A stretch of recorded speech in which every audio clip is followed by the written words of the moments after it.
much. So after understanding a little bit about the unconscious needs and how to engage with consumers, I'd like to invite the next co-presenters up to stage. They'll be talking about combining primary psychographics and first-party data, behavior data, to tell a richer human narrative.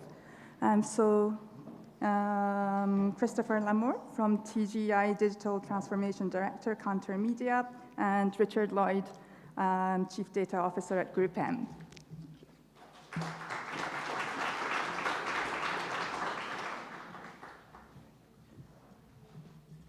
Good afternoon, everyone. The theme for this next session really picks up from something that was mentioned by Andy Brown in his keynote speech yesterday. Andy talked about measurement being a team sport. He talked through examples of data where connected intelligence, assets joined together, ended up being more than the sum of their parts. So in a few moments, I'm going to talk through what we're doing in Kantar to live up to that promise, some of the work we're actually doing to combine our own family of data, and some of the practicalities of doing so. But before I do that, I'm delighted to have Richard with me as the Chief Data Officer for GroupM UK. Richard's got an abundance of practical knowledge of the challenges, but also the opportunity of linking together different data sets, both for insights and for targeting purposes.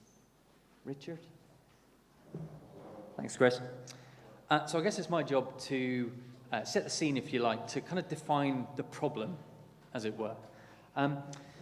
So when I think about the application of data to, I guess, any kind of marketing or media problem, I've got one objective in mind. You know, I'm delivering competitive advantage for my client. And I'm sure most of you will be familiar with this quote.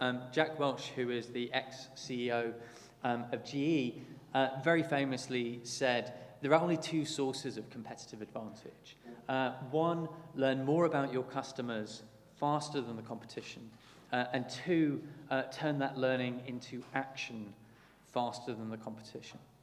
Now, when I think about that applied to our industry, specifically when I think about that applied to the work that I do, it really means three things. It means, first of all, increasing the number of attributes that we can ascribe to a consumer, effectively increasing the number of data points that we have on each individual, and of course, increasing the number of individuals for whom we have those data points. Second of all, it means increasing the, if you like, the freshness of the data that's populating those data points. And third of all, it means translating that knowledge into actionability, i.e. applying that knowledge to communications in as real time as possible. So if that sounds a bit abstract, let's try and put some flesh on the bones. Let's see what it looks like in reality. So I think there's a fairly nice model that we can use to describe most forms of consumer purchase behavior. This is the one that I tend to use in our business.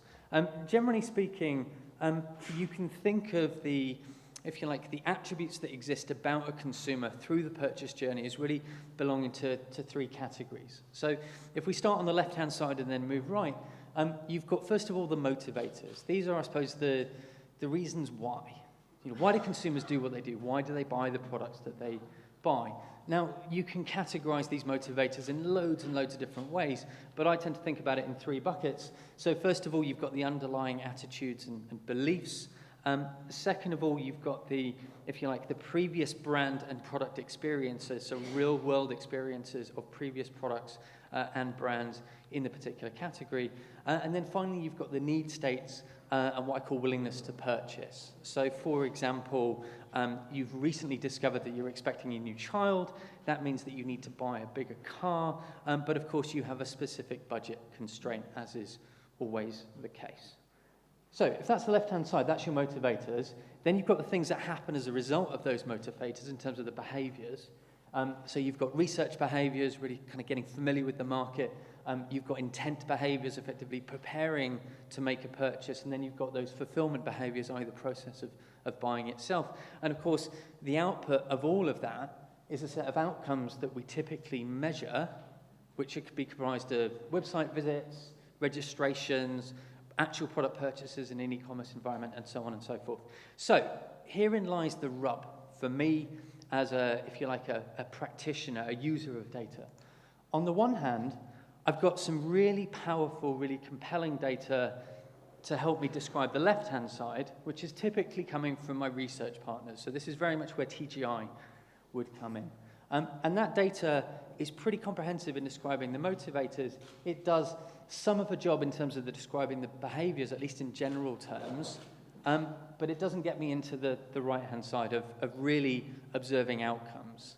On the flip side, I've got big data technologies, clickstream data effectively. Now that could be, DMPs, CDPs, DSPs, take your pick of three-letter acronyms. You can deploy some stuff, some ad technology on the right-hand side to enable you to measure the outcomes, but it doesn't typically move upstream to the motivators to help you understand why the things that you're observing actually happened. So my problem today is it's very difficult to connect the view of the consumer that I have on the left-hand side, which is very deep but very small scale in terms of the number of consumers that I can track. It's also quite slow moving in terms of the freshness of the data, with the stuff that's happening on the right-hand side, which is very fast moving, very high scale, but doesn't necessarily help me to understand why consumers do what they do. So what I want as a customer is a form of integrated consumer intelligence.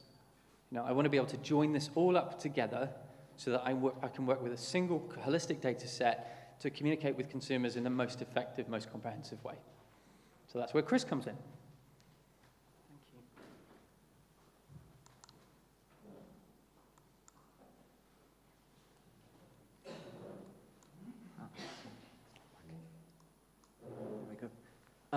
So as a data provider, this is, I think, a theme where both Richard and I meet. What Richard describes is effectively wanting a scenario where the right data is in the right place at the right time for him as a data user. And I'm here representing the TGI, Kantar Media and Consumer Product. That's a fantastic asset, but it's fantastic only if we can connect it to its users at the right place, at the right point in time. So over the last quarter, we've been working on a suite of new products recently launched that are really all around how we deliver our data more directly and at better scale to our end users. And so I'm going to talk through a little bit of the detail of that program. For those of you who aren't familiar with TGI already, it's a fantastically rich media and consumer data source. The target group index covers a range of the behaviors and attitudes of today's consumers in any geography. That is their persona as media consumers, their product behaviors, their attitudes, psychographics, lifestyle interests. And that's an incredibly rich single-source data set that can be mined for insight, profiling, and targeting. And in the case of our UK target group index, we have a survey that's based around a sample of 25,000 nationally representative, very carefully selected and collected respondents. Within Kantar, we're also tremendously fortunate that we've got very high volume, high contact online panels. So our profiles panel, what some of you may know as our Lightspeed panel, is a cohort of over 250,000 permissioned panelists who are constantly engaging with research across the Kantar family. And so what we've done is to work together across those two assets to try to marry together the best of both of those worlds. So we've looked at TGI, we've mined it for the most important discriminant variables within that data set, and we've then transplanted those over to our profiles panel as a set of screeners that are served to every panelist who joins the Kantar online panel. So in practice, that means each of those 250,000 panelists, as they join, is served a set of key golden questions from the target group index. That allows us to impute a fuller TGI profiling record, information on all of those rich behaviors and attitudes across to each and every one of those panelists, effectively joining the depth that is TGI and its single source core with the fast pace and high volume online panel. I suppose fusions of this sort, imputations of this sort, aren't of themselves a novel innovation. But I think what's important in this schema is what we're able to build off the back of this construct. And so there are really kind of two opportunities that this enhanced rich database creates for us. The first is that on our profiles panels, we have clients who will do a lot of quick turnaround, ad hoc survey work. What we're able to do is in effect, to lean into that opportunity and to be able to provide TGI data directly connected to those surveys, virtually in real time, delivering additional profiling intelligence to that client alongside their own survey. Equally, in profiles, we have tremendous scale. We have those 250,000 panelists who are permissioned and who have given us some of their addressable personal details.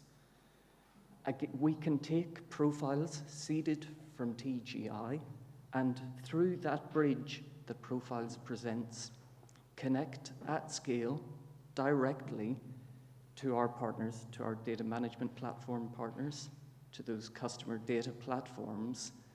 Again, taking all of the rich profiling that people know from strategic planning and seeding it into the other services that we provide for those clients. And that's, I think, a nice segue to bridge over to Richard, who will talk about what that looks like in practice on the client side. I would if we hadn't run out of time. I'll just throw that slide up. So we're doing this for a couple of major automotive brands in the UK, and it's really allowing us to solve for that full life cycle challenge of communicating effectively with consumers, regardless of whether they're out of market or in market, regardless of the extent to which they have, if you like, an inbuilt affinity for the brand or product versus less of an affinity. So again, I could talk about that in more detail, but we run out of time. So what I'll do is I'll throw it open to you guys to ask any questions. Well, actually, we don't have any questions coming into the app at the moment, so I'll give you time to explain a little bit more, or come and join me on the sofa, please. Great stuff. Okay, so basically what we're doing through a combination of TGI data and M platform data, which is essentially the kind of the big data clickstream data source, is we are simultaneously computing for every single consumer in a market, whether we think they're in market or out of market. That's basically based on that real-time clickstream data, a combination of clients' own first-party data and third-party data sources. And then we're using TGI to calculate product propensity, effectively looking at those motivators to understand the extent to which we think a particular nameplate, i.e. model of vehicle, is going to be relevant to a particular consumer. So what you end up with is a 2x2 grid, where on the one hand, for consumers who have a high propensity and a high proximity to purchase, there's effectively a classic DR mission there, where you're closing the sale, predominantly leveraging first-party data. For consumers who are out of market but with a high propensity, it's effectively a cultivate mission. That becomes effectively a brand campaign advertising mission, predominantly leveraging scaled TGI data, so connecting TGI into M platform to activate at scale. And then for the other two segments, depending on your appetite for risk or experimentation, on the one hand, if it's low proximity and low propensity, you want to basically suppress those consumers, just leave them well alone. And if it's a consumer who you know is in market, but you don't think they're necessarily in market for your kind of vehicle, you might want to take a punt just on the off chance that you could convince them to buy a vehicle that they wouldn't otherwise have considered. So there's a lot more detail behind this. I mean, each of these effectively subdivides into a matrix of then sub-strategies, but that hopefully gives you a flavor of how we go about actually connecting the TGI data to our M platform data to do some really sophisticated precision targeting at scale.